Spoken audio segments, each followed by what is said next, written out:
The Bullpup rifle has had a mixed history. From its use by Nazi Germany to its near adoption by the British in the 1950s to the Bullpup's heyday in the Cold War. But what most people don't know is that the concept is way older than they think. And while you might be able to name the famous variants, I bet you don't know them all. Today, every military Bullpup rifle throughout history, what made each one great and not so great? A Bullpup is any rifle where the action and the magazine are sat behind the trigger instead of in front of it. Whereas more conventional rifles, all the working parts including the magazine are in front of the trigger.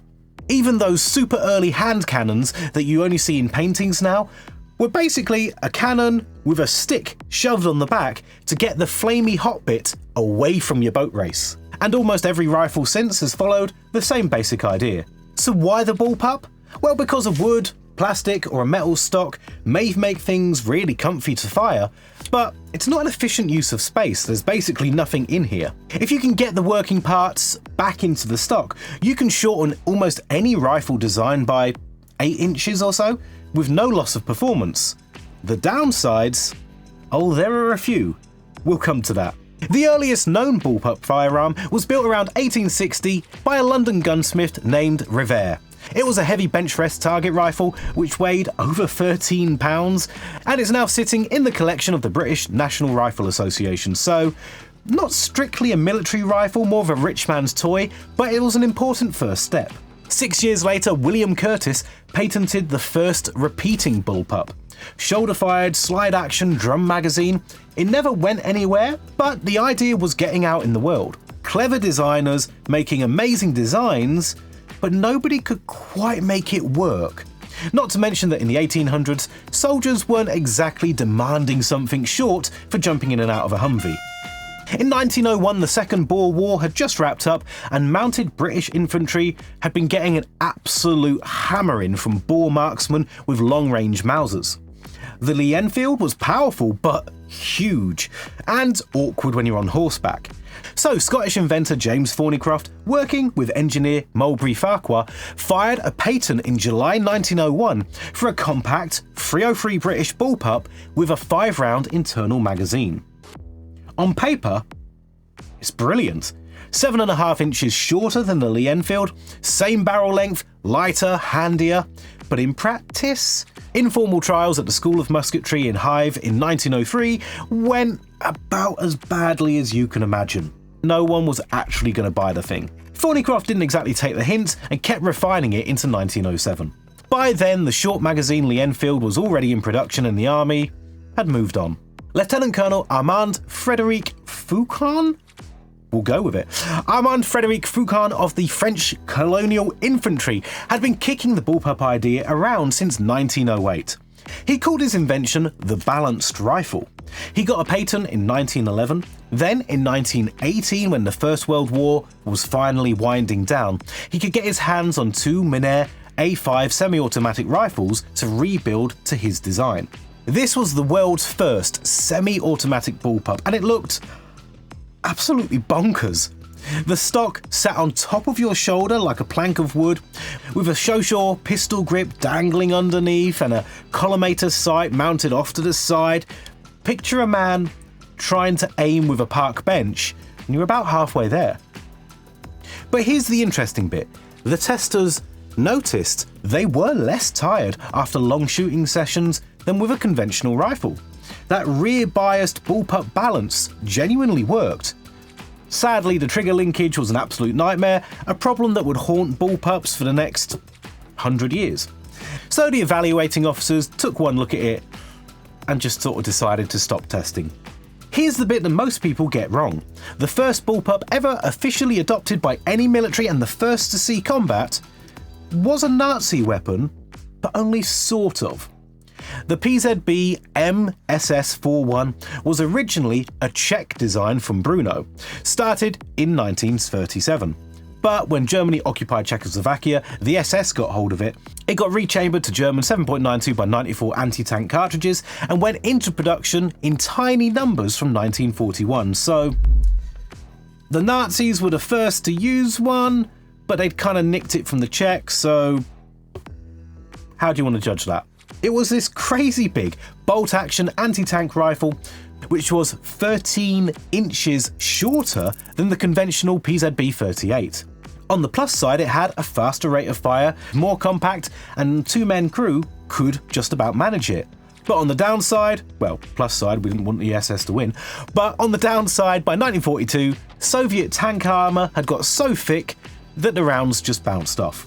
Roughly 59 were built, and the first combat bullpup in history was obsolete almost the moment it arrived. Worth a quick mention here too, the famous and now highly coveted FG-42 paratrooper rifle was technically kind of a bullpup. Not a true bullpup, as the working parts were more in line with the trigger than behind it. Jury's out if you can quite call it a bullpup. Semi-bullpup's a word that gets thrown around a bit, but it's certainly a pretty cool design. After the war, almost everyone had a crack at bullpups, but almost none of them went anywhere. At the 1946 Soviet trials, where Kalashnikov famously won with the AK-47, a designer called Korobov entered a bullpup called the TKB 408. It was rejected. Korobov came back in the 60s with the TKB 022 PM, an absolutely mental design made mostly of plastic with a forward ejection through a tube above the barrel. It was just 525mm long, that's about 20.5 inches. That's not the barrel length, that was the whole rifle.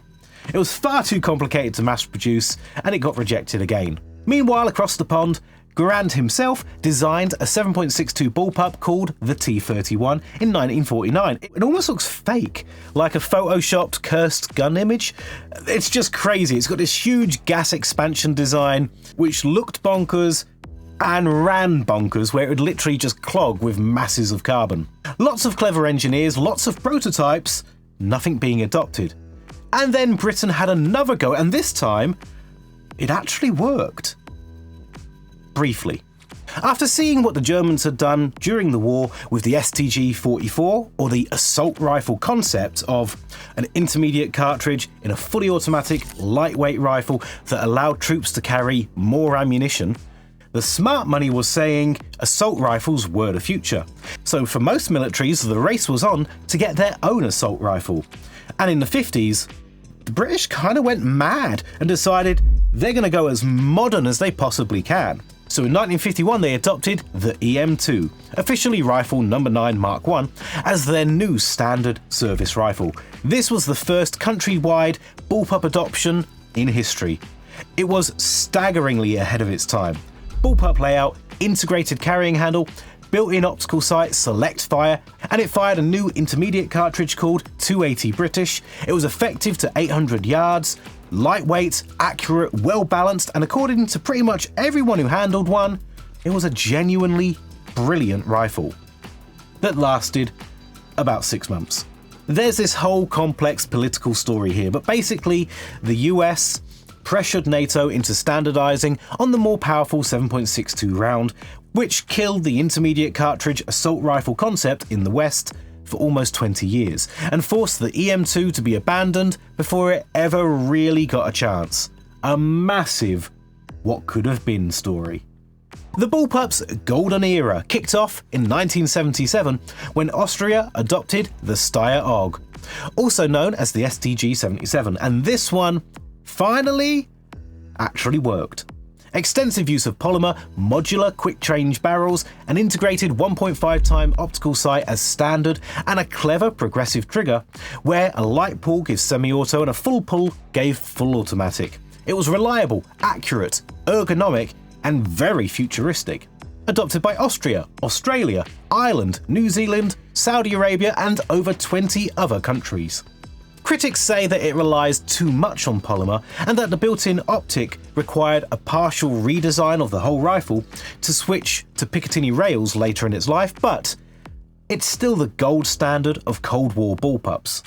1 year later, France adopted the FAMAS F1, and it served France through Chad, the Gulf War, Afghanistan, and Mali. The FAMAS was fascinating inside and out. Not only did it have these sci-fi looks, but internally, the lever delay system has got more in common with a Luger than an AR-18, which is what most of the other bullpup designs are imitating. Oh yeah, and it had a crazy high rate of fire. But here's what killed it. The FAMAS was designed around French steel-cased ammunition and a disposable 25-round magazine. But when budgets inevitably forced soldiers to reuse those throwaway magazines, reliability went downhill. And when France stopped making the special steel ammunition, the rifle began to choke on standard NATO brass. It was replaced by the HK416 from 2017. And then, in 1985, the one you've been waiting for, it was Britain's turn, the SA-80 or L85A1. A weapon so fundamentally flawed out of the gate that it needed a complete rescue job from HK in the late 90s just to become reliable. Oh, and famously, you can't switch to left-handed use, and there's no left-handed version that was ever adopted. We've covered the whole sorry saga in another video, I'll link it somewhere up here. The short version of the story is that the L85A1 was catastrophic, HK fixed it with the A2 and beyond, and the L85A3 is expected to serve to around 2030 before Project Greyburn is going to finally put it out to pasture.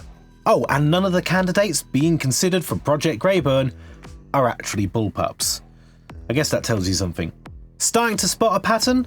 Nearly every country that adopted a bullpup has spent the last decade trying to get away from them. A big part of the problem with bullpups is those downsides I mentioned earlier. Triggers that feel like pulling a piece of wet string, ejection ports only a few inches from your face, magazine changes that are a little bit awkward and clumsy, although you can train around that. On some designs like the SA-80, it's literally impossible to fully use left-handed or you'll get hit in the face, whereas some of the other designs can be switched to left-handed, but you've got to take the rifle apart to do it. This is pretty much just scratching the surface.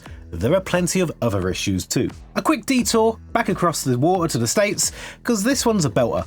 Ronnie Barrett, the Tennessee photographer who'd already invented the shoulder-fired semi-auto 50 caliber Barrett rifle, or the M82 Light 50, decided to bullpup it, and the result was the M82A2.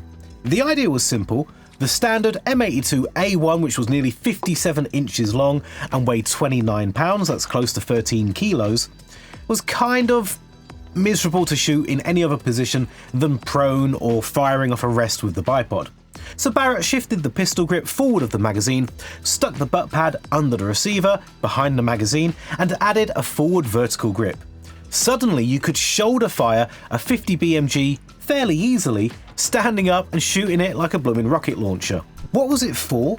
Reportedly as a cheap, shoulder-fired anti-helicopter weapon for the war in Afghanistan. Fitted with a red dot for quick target acquisition, a standing soldier could theoretically swing it on target and take out a low-flying hind. How many sold? About 10? Total commercial flop, but the concept survived, and almost every bullpup anti-materiel rifle since, from the Hungarian Gepard to the Chinese M99, owes something to that weird little Barrett experiment. By the 90s and 2000s, it seemed that everyone wanted to be in on the bullpup game. Well, excluding the US. China went first in 1995 with the QBZ 95 or Type 95. Chambered in their own 5.8 by 42mm cartridge, not NATO, not Soviet, their own standard. It was first seen in public during the Hong Kong handover in 1997, a very deliberate show of power. Over 1.65 million have already been built, making it the most widely produced bullpup in history. But it's already being replaced by the more conventional layout QBZ 191. Yep, even China has given up on bullpups after making 1.65 million of the things. Israel fielded the IWI Tavor TAR-21 in 2001. Long stroke gas piston, AK level reliability, designed specifically for the desert and for mechanized infantry who spend half of their day climbing in and out of armored vehicles. It was upgraded to the X95 in 2009. Adopted by Ukraine, India, Colombia, Thailand and plenty of others, Israel is now looking to replace it with an AR pattern rifle. Belgian's FN2000 arrived the same year, 2001. It actually managed to solve the ambidextrous problem with ejection happening forwards, not left or right, kicking spent cases out through a tube just above the barrel. It was clever, though very complex, and sadly the trigger was still spongy as hell, the action was a nightmare to access through a little strange shaped door, and the only large-scale adopter was Slovenia. And we'll do quick fire for the rest. There was Singapore's SAR-21, Croatia's VHS-2, Russia's OTS-14 for the Spetsnaz, South Africa's Vector CR-21 built on a Galil action, Ukraine's earlier Vepa, which was basically an AK-74 with the stock chopped off and glued on the other end. Everyone seemed to have one, and nobody, as it turned out, actually wanted to keep them for very long. And finally, Ukraine, which brings us right up to the present day. The IPI Malyuk, sometimes called the Vulcan, started development in 2005 and entered Ukrainian service around 2017. It's essentially an AK receiver, barrel, trigger group and bolt carrier stuffed inside a polymer bullpup chassis. Available in 7.62x39, 5.45x39 and 5.56 NATO, the polymer shell is hollow and vents heat out by convection, which extends barrel life and keeps gas away from your face. It's a clever bit of engineering. It's currently being used in combat by Ukrainian Special Forces and National Guard. So we've had 160 years of bullpups, from a Victorian bench rest toy to a Ukrainian AK conversion fighting in Donbas right now. France has dumped the FAMAS, Britain's dumping the SA-80, China's replacing the Type 95, Israel's looking for something new. Even the countries that pioneered modern bullpups have quietly concluded that the AR pattern is just more modular, more ambidextrous, and easier to train troops on. The counter-argument? Austria still runs the AUG and has no plans to change. Australia's the same. And for anti-materiel rifles where you genuinely need that long barrel but in a manageable package, the bullpup layout is basically the only sensible option. So are bullpups the future that never quite arrived, or just an idea whose time has quietly passed? I'll let you decide down in the comments, and I'm sure I've missed some bullpup rifles somewhere, so let me know where I've buggered up down below. If you enjoyed this one, hit like and subscribe and check out this video here for more great military content. Cheers!